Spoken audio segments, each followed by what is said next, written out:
Welcome to the Taxiway Podcast, your main terminal for the Las Vegas Aviators baseball. My name is Fabian, and I'll be your lead ramp agent for today. If you enjoy the show, please subscribe, like on YouTube, and follow on Spotify. Today we'll be talking about the catching core, and I'm really excited about this one. And so we'll have to start off with Bryan Lavastida.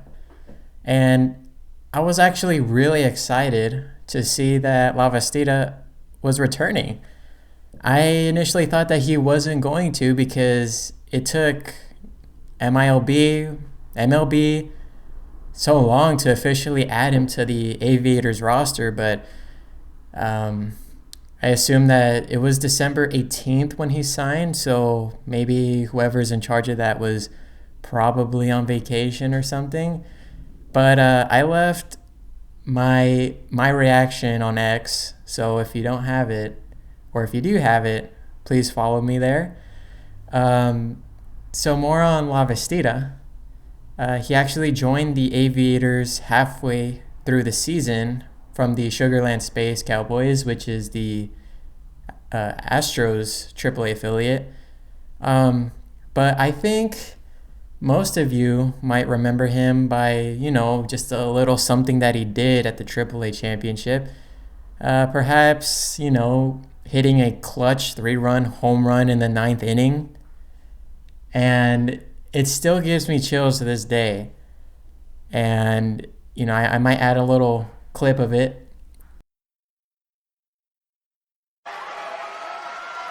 Here is Lavastida, first pitch swinging, drives one high and deep out to right center. Back on it, Mesa, it is gone! But not a walk-off. 9th inning, 3-run homer for the Aviators, not a walk-off. In their home ballpark. Almost hit the pool. He almost hit the pool as well. The Las Vegas Aviators up off the mat, fittingly in this town, have rallied to take the lead. Bryan Lavastida drills one to put his team in front. It's 7-6 Vegas in the 9th.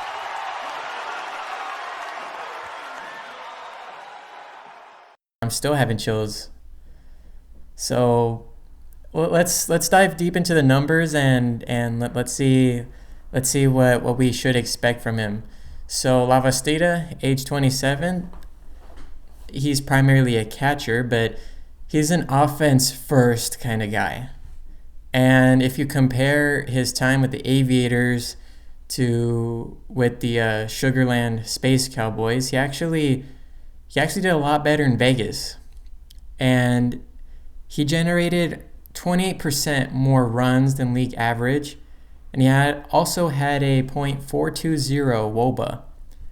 And I think some of you might be like, what is that? What is wOBA? So I think the best way to explain it is with an analogy. So think about potlucks. What's necessary for a potluck? Well, you need the napkins, the plates, the utensils, the cups. It's basic, foundational, but to any of you who's ever been to a potluck, been invited to a potluck, the people who rush to those first kind of seem like you kind of look down on them. You're like, oh, well, that's an easy out. You don't know, a little effort, it's whatever. But then you also have the coworker that really knows how to cook. And you look forward to their cooking every time and you're dying to have it. Like if you have a potluck, you're like, I'm inviting that guy because I love what he makes. So your singles, your walks, essential, right? They're the napkins, the cups, the utensils. The doubles, maybe the drinks, right? Then your triples, your home runs, those are the things you love. Those are the things that you really count on, the tastiest things. So how it is with wOBA. The more bases per at bat, the better it is. And defensively, Lavastida, he is by no means elite. However, defensively, he did do better in Vegas. So with Vegas, he threw out 26% of base stealers compared to the 16% in Sugarland. So definitely offense first. He really knows how to use the bat. Next we have is Shane McGuire, bats left, throws right, age 26. He started 2025 with AA Midland, which is the Athletics AA affiliate, and he was called up in June. One thing that stands out about McGuire is his great plate discipline. He walked 12.5% of the time, which is pretty good. And one of the things that might affect him are his high BABIP, low ISO, which is isolated power, and low slugging, right? And he also has a very high strikeout rate combined with, swinging strikes of 9.5% of the time. I mean, it's a lot of numbers, but what does this really tell us? What does this tell us? So it tells us that when he makes contact, he generally doesn't make a lot of noise, and the number suggests he's more of a lucky hitter, like, a bloop single or a grounder in between fielders, that kind of thing. And his high strikeout rate and 9.5% swinging strikes, that means that, maybe he's failing to make great contact. Maybe he's, just not seeing the ball well. Things in that sphere. So because of his high BABIP, we might see this year his BABIP regressing and his overall batting average crater. And I hope that doesn't happen.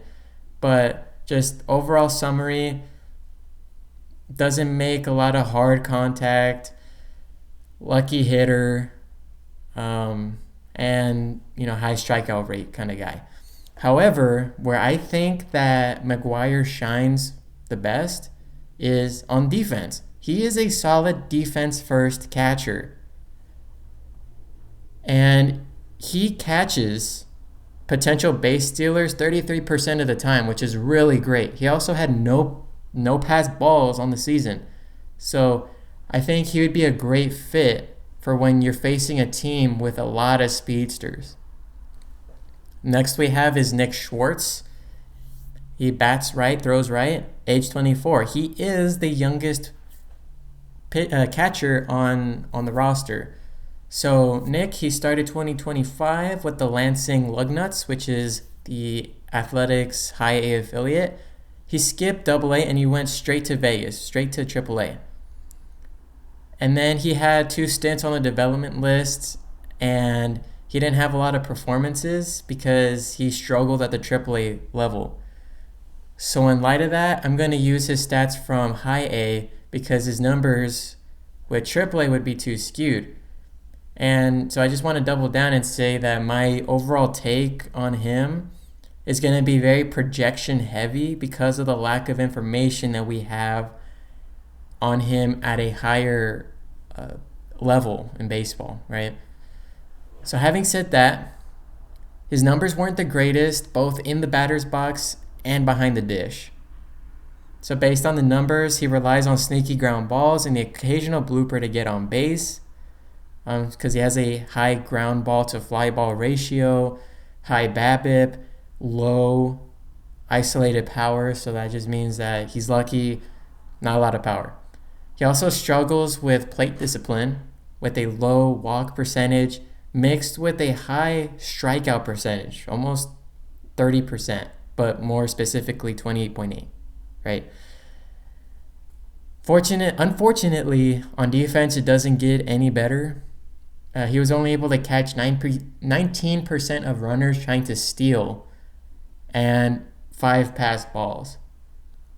Now, because his season did end early because of the development list, hopefully he had a lot of time to really hone in his skills and improve. Because just imagine the youngest guy out of nowhere just being a new kind of player.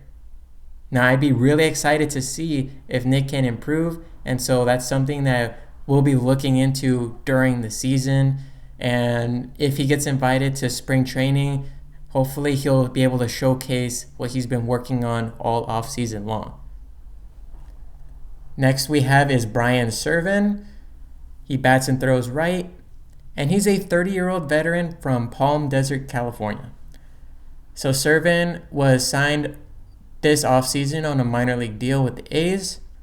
Last season, he was with the Toledo Mud Hens, which is the Detroit Tigers AAA affiliate. And so what should we expect?